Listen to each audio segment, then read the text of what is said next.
Hello guys, তোমাদের কি খবর? আজকে সকাল সকাল ক্লাস করতে করতে আমার জীবন শেষ। সকাল 8টার সময় ক্লাস শেষ করে এখন এই যে একটু খেতে বসেছি।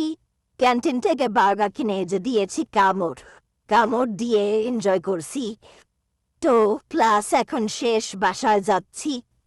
আরে শালা, এখন আবার ওয়েট করা লাগবে। আচ্ছা যাই, ওয়েটই করি, কি আর করা। লিফট আস্তে আস্তে তোমাদের একটা জিনিস দেখাই, দাঁড়া। এই দেখো আমার খানা দানার একটা বক্স। কিনতে গেলে খাওয়া যাবে না, ঠিক আছে।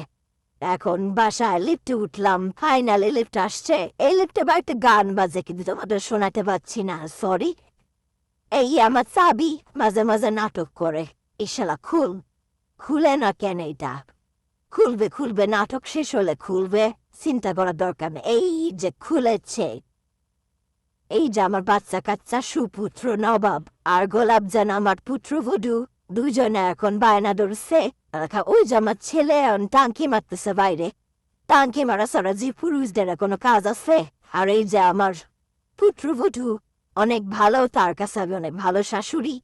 যাই হোক, ইগনোর মাই অগোছালো বেড, ওইটা কোনো ব্যাপার না। এটা আপনারা না দেখার ভান করেন। তো নানি পালায় যাওয়ার আগের দিন আমরা একটু উদযাপন করার জন্য একটু খানা দানা নিয়ে বসেছে। আমার বড় আপু এটা রান্না করেছে নিজের হাতে, অনেক মজা ছিল। আর চুসাবুলাই তো আছেই আমার সাথে, এগুলা খাইতে হবে, তার পুত্রবধূ বলে কথা। আচ্ছা ঠিক আছে, টাটা, বাই বাই গাইস।